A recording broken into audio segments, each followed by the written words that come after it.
Hello everyone, I'm Fyer-Huné and this is Vennesa Fisher, who is the founder for Time to Talk Mental Health Hub. So it's a bit different than I normally do. This is a campaign that it really touches my heart and I'm now the creative part as well. And it's just to introduce Vennesa and what she does and what we can do. So Vennesa, take it away. Hi, thank you very much for having me and for doing this video. So I started the Time to Talk Mental Health Hub after my own personal journey of recovery within the mental health service. I realised really quickly that there seemed to be sort of like a gap in the referral system, which meant that a lot of people, including myself, fell through the cracks, and we were aware of the support within the local community that we lived in. I now understand that is there is help out there, and there are charities who may be smaller than your big national charities who are there to support people within their community with mental health. So I decided to speak out about my own mental health journey and use that to become not just a voice, but a person behind a change within the service. And it is brilliant what you do. Thank you. So, do you want to tell us your journey, just to give us a bit of like? I know that I've heard it myself, and it is a journey and a half. But do you want to go and tell everyone your journey so then they can understand why that you feel so connected to this? Yeah, so my journey started about 2 years ago. Up until that point, was running a business, sort of work. I don't like to use the word normal because normality to every person is different. But my life seemed pretty settled. I then started to have sort of flashbacks and panic attacks and sort of these symptomatic events that I couldn't understand. I then realised that it was because a lot of trauma that I had experienced within the first 15 years of my life, and subsequently again when I was 24, I had actually blocked out. And for some unknown reason, 2 years ago, my mind decided that now was the time to face these things.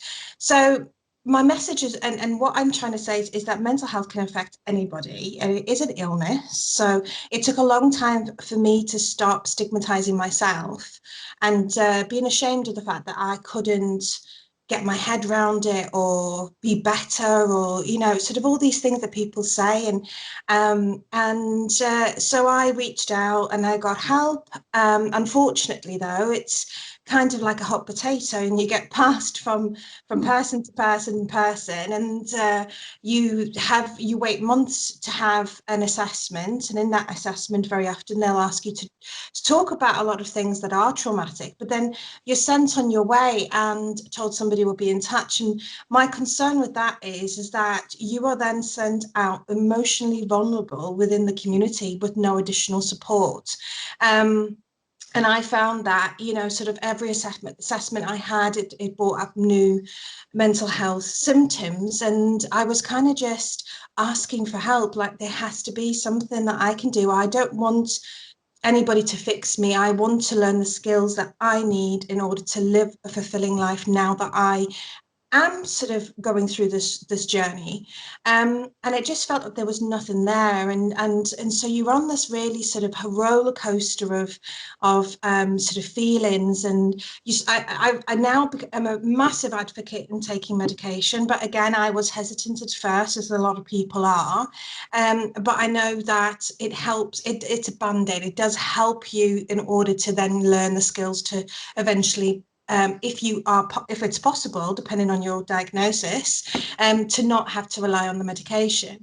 But obviously that's something that I've learned when I've kind of kept falling through the loops. I became more depressed, more suicidal. I just didn't see a way of it getting better. I started to hear a voice in my head to tell me that my life, wasn't worth living. It's never going to get better. You're not going to be able to be there for people, and that you should just go away, and sort of you're fighting this battle constantly. And so I did attempt, I have an attempt on my life. And because I just couldn't see a way out. I just couldn't see that there was a light, because I was there asking for help and nobody was saying to me, but there is this help. And subsequently, now that I'm in sort of what they call recovery services, there is so much help available once you get to what they call tier 2 within the mental health service. And that time, generally it would only happen if you're admitted into hospital. And my view is, so when I was sat in hospital and recovering, I decided that I was going to look into how I can help people before they get to that point, because we have too many people that sadly are more successful, and they are lost, and they shouldn't have been lost because the help is out there. No, and it does. I know that you've lost people. Yes. People, and it's sometimes even the people that you don't even expect. And Yes. when I found out with you, I remember sitting in Costa and sitting there, and I've got goosebumps already just even talking about it, knowing that you have to attempt on your life to get the help is ridiculous. It is. I 100% agree. It should be that you get the help straight away and nip it in the bud. Yeah. It angers me, and but knowing that that's why it's close to my heart. Knowing that you are trying to stop that from happening and you are helping is amazing. So that, and I know your journey goes on. I know it does, and it's a bumpy ride and a crazy ride. I mean, if you want to carry on talking about it, you can do. It's up to you. Obviously I've kind of discussed a little bit about my recovery, and I don't want it to be focused on my recovery. I'd rather, what I want to do is really focus on that I'm using my story and standing there and to say, this is what I've been through, so I can very much relate to every single person who stands in that edge of that cliff thinking that it's not going to get better. But also I want to kind of sort of really sort of make people understand what is lacking, rather than sort of focusing just on my own trauma, because everybody's trauma is different. Mm-hmm. And that's also really important. I think people kind of think, well, I've been through, nothing is worse, my trauma is not as bad as that person. Well, no, everybody's trauma is their own journey, and can affect that person in exactly the same way as somebody who's suffered at the hands of multiple trauma episodes. So let's go into what's missing from the public, because I know that this is something that you've looked up to, you've had to build what you've got now, and you've got a lot of statistics and facts to back this up. So would you like to go into more detail with that? Yeah, so what I realised, obviously, is I decided when I started to learn more about the breakdown of the mental health service, and sort of the fact that there's these 3 tiers, I then realised that the bit that we're really fundamentally missing within the mental health service that would have prevented me from attempting my own life, and I'm sure when I've spoken to people in different communities asking for their stories, they're all saying the same thing, and it is that there's very little early intervention for people that have been referred into the mental health service, and are sort of now waiting. So they're in that kind of no man's land. Well, mental health doesn't go away until you have your assessment. You're still in that no man's land, but you're very emotionally vulnerable. And especially with what's going on at the moment with COVID, things have slowed right down. And I absolutely commend the NHS staff I just want to say that, I commend the staff that are going in every day and dealing with their patients that already are very poorly. But then there are a percentage of people that will be kind of feeling like they've just kind of been forgotten about. And those are the people that potentially are very high risk in my eyes. So I kind of looked at what would have made a difference to me. I then put the questions out to different communities and said, you know, I'm interested to hear what other people's stories are. And some of the stories I got back were really, really sad. You know, I had one lady who's been on the waiting list for 18 months with no additional support.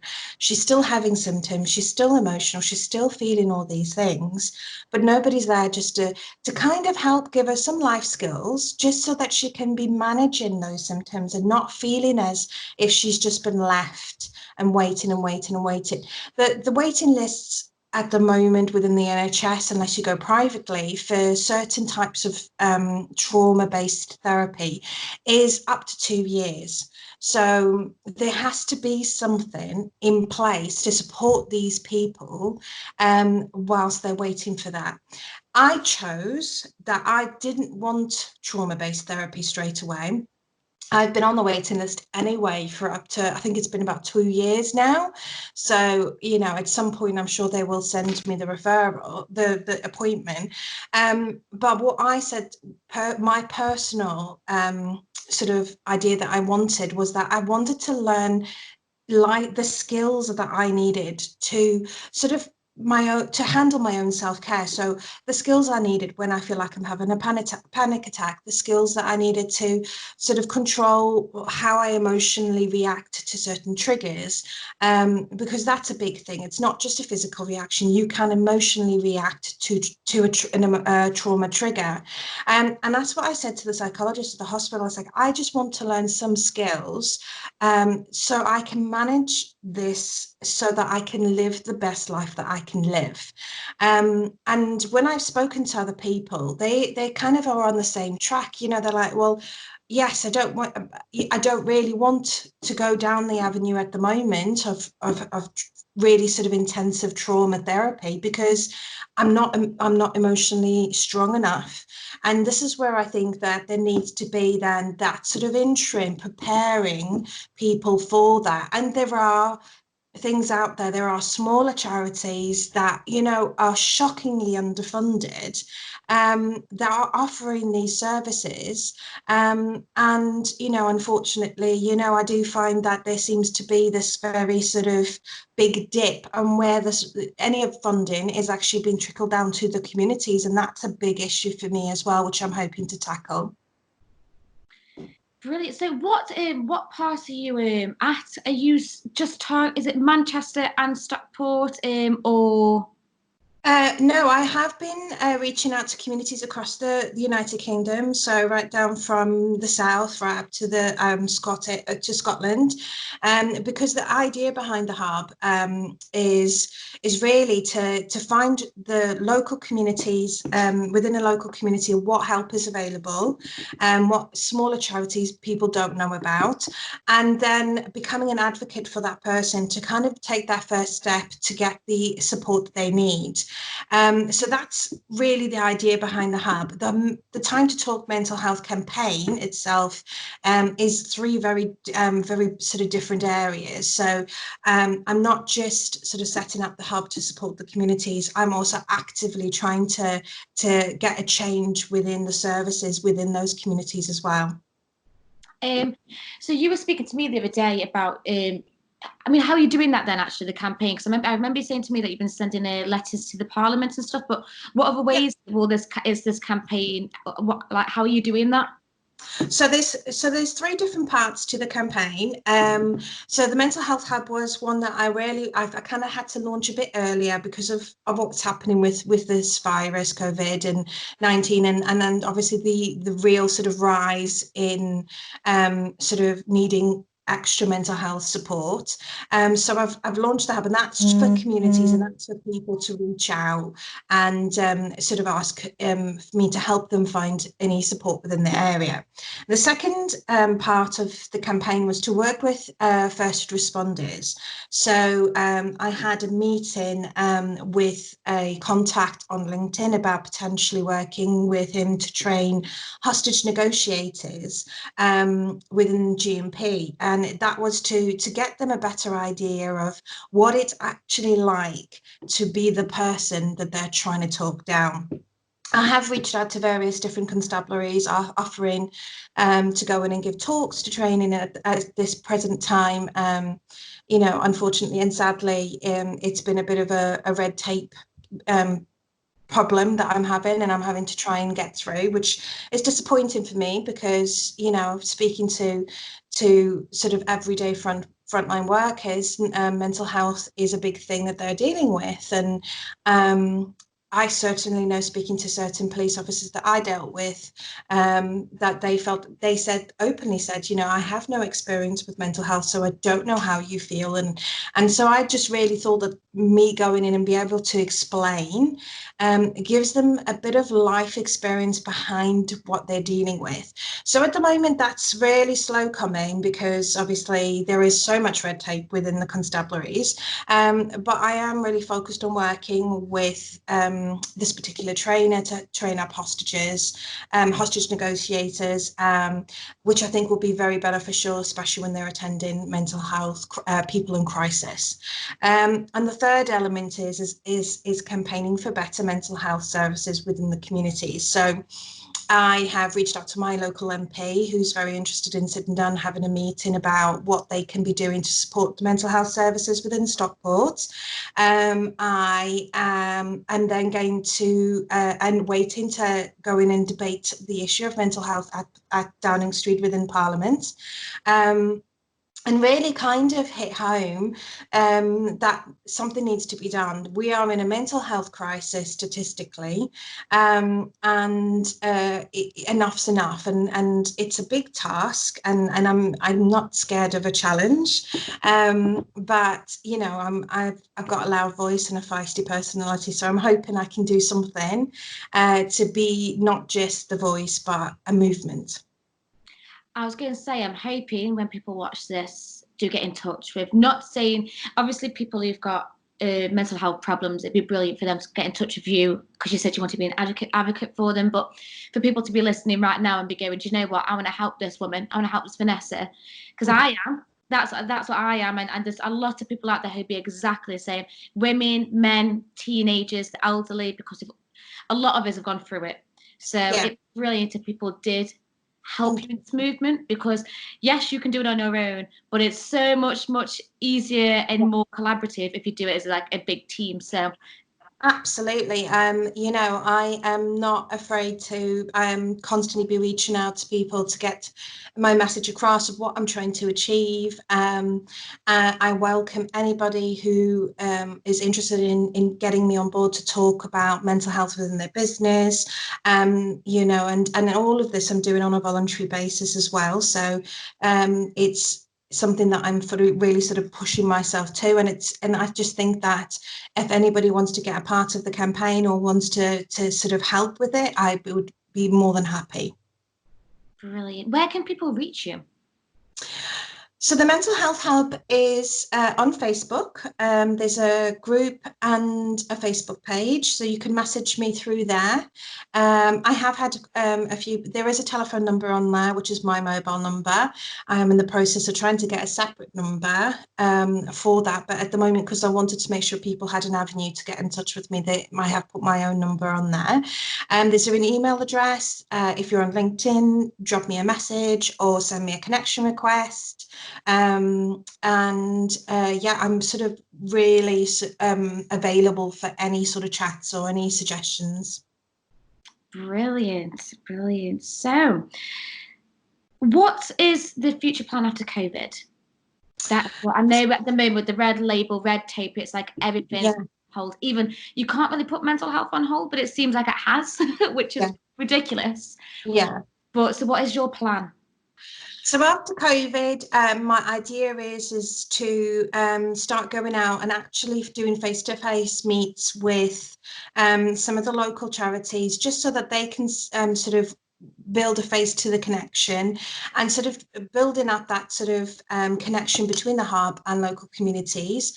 I've already started sending out sort of little introductory emails, just a little bit about what we do and what we're wanting to achieve.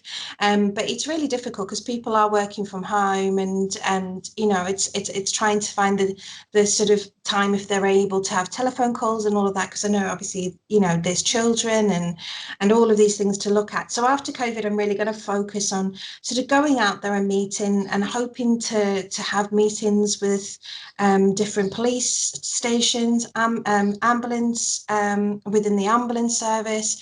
Unfortunately, I was due to have a meeting with the Cheshire Fire Service, and was just before we had to go into lockdown, and I got obviously was unwell myself. So I'm hoping to take that back up and sort of be able to sort of start looking at how I can support the fire service as well. So it's not just the police, obviously the ambulance service and the fire service and all of these people in the front line that do sort of see mental health daily. But also, you know, I've had some interest in charities that perhaps don't particularly support mental health, but support people who are going through big changes. So things like financial, or the women's centres and those sorts of things. They're quite interested to hear about my service, and then to understand themselves also what it's like with mental health, and sort of just to get that more sort of empathetic understanding when they have women come to them, or people that come to them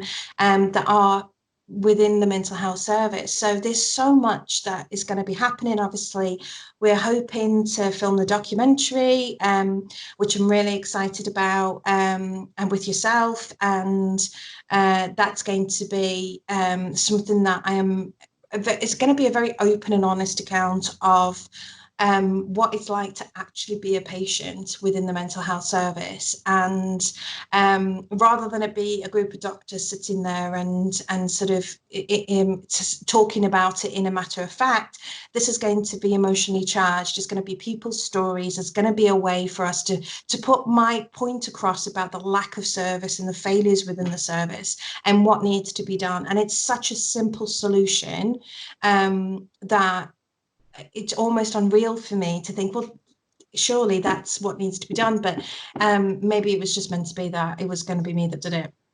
Exactly. I mean, I am super, super excited about doing this documentary, because this is how I came on board first. And we were close to doing it, weren't we? We were like so close to it, but COVID got in the way again. But that will be definitely happening. And I'm super excited for that, because the people that are getting involved, the stories, it's going to be an emotional roller coaster, but a roller coaster everyone needs to ride. Absolutely. So I'm really excited for that. So I'm hoping if COVID is over by end of summer to get cracking on with that, because that'd be brilliant. And then we've also had an idea about a podcast, haven't we? Yes, so I was going to go into that. So we're going to start a podcast whilst we're in lockdown, and I'm hoping to get as many people interested in guest appearing. So if there's anybody watching this video that wants to come on and talk about their own mental health, or what they are wanting to do with mental health, or you know, if you have another platform that you can really sort of share our story, again, please get in touch. So it's going to be sort of, I'm really excited because it's going to be very much around mental health, but I'm also hoping that it will be sort of a down-to-earth version of what, you know, people can relate to, and not see it as being a medically sort of focused podcast, but it's actually just, you know, people saying, you know, this is mental health and this is what I do. And so, yeah, I'm really excited about that. I'm super excited, because I think it's going to be nice and friendly and open. The documentary is going to be an emotional roller coaster. This is you introducing yourself, and then the podcast is just going to be like everyone's life experiences, how we got over it. We've even had conversations that we're trying to get some well-known names on of their stories and stuff. Yeah, so I'm hoping to reach out, and if anybody's watching this, let me know. But yeah, so I understand obviously that everybody is self-isolating and everyone's on lockdown. So I kind of had this idea that I'm sure that there are people out there who are well known and who have personal experiences with mental health who would be interested in coming on board with our podcast and kind of helping support us in that role. So I have got a couple of people in mind, but I am more than happy to have anybody guest. If are interested, they can get in touch with me through LinkedIn. So yes, exciting times. I'd even say I'd love to again reach out to people who have helped people who are suffering. So like if it's a parent or a sister or a best friend, because I feel like that needs to be explained as well as how people have coped with living with someone with mental health. I think that'd be brilliant. So did you have any more questions? Anything that you wanted to say then? No, I don't think there is anything that I wanted to just say. Again, one of the things I really want to come back and talk about at a later point, and it's in something that's really important. And there's two areas which one at the moment is gathering traction, and that's called mental health within corporate settings. And again, that's something that really needs to be looked at, because when somebody is suffering from mental health or when they are becoming unwell, they're not quite yet in crisis, but they are becoming unwell. One of the first places that could potentially see some of those concerning signs would be their place of work. And I know that there seems to be this big focus on mental health within the corporate area, but I really sort of think that it's important that it doesn't just become a box that's ticked within the induction process or the HR process, like, oh, we've done our mental health. I think it really needs to be sort of thought of, and there needs to be, mental health first aiders within a business, or, and again, that's something that the Hub is looking at, supporting businesses with, and going and sort of talking to them and sort of looking at their corporate procedures and just sort of maybe putting some thoughts and feelings across to them. And the last thing I really is really important to me is mental health within the frontline service. And I'm sure, as you can imagine, with COVID and with what's going on at the moment, that mental health isn't just something that's in the community, it's within our services, and there's been a really traumatic time, and it took me back to a time when I was supporting families after a terrorist attack. And you kind of, in the moment, you just go, go. And it's only on afterwards that you reflect and you begin to see those people were people, and, not just people you were supporting, but you get to feel a bit more because you've stopped. I did 3 days of 15-hour shifts just trying to help loved ones find their family members that had been killed within the Nice attack. And and it was, at the time, it was really harrowing, because you're having all these things, pictures, videos sent to you, is this my loved one? And so I was watching some horrific video footage trying to help these family members identify their loved ones, and then obviously notifying other friends and family abroad once it was confirmed that they had passed away. So that kind of, it can affect your mental health. And I'm looking at what the NHS staff are dealing with, and the police service, the ambulance service, the fire service. It's a collective worry within the front line that there's still very much a stigma within those services about mental health, and people are not coming forward and talking. And so I really want to reach out on the video if there's any particular inspectors or sort of healthcare coordinators within sort of different areas. I'm more than happy to sit down. I do think that this is something that needs to be looked at separately. So that's, again, something that I'd like to come back and revisit at some point. And we will. We definitely will. If it's on one of these or it's on the podcast, Yeah. Because it's, again, they are huge topics, and not just because of COVID, because you were planning to do this anyway. This is something that was always on your radar, and it's brilliant that, because I feel like it is missed. Because I'm going to be honest, even I didn't even think about that. I always thought about the obvious, people of like uni students or domestic violence. Then there's the people that we class as heroes still struggle as well. Do you know what I mean? So, and sometimes very, very quietly. And I just think that if I'm going to be a person behind a campaign for better community support. There needs to be that follows right through, so the people that are the ones that are picking the pieces up within the community as well. I completely agree. God's got my brain going already. Like, how I want to help, how to get people to help. But Vennesa, if that's all, until next time, I would just like to say a huge, huge thank you. If anyone is interested in the campaign or needs any help, to get Vennesa on LinkedIn or Facebook, Time to Talk, Mental Health Hub. I'm so thankful. And until next time. Thank you very much. See you later, Vennesa. Bye.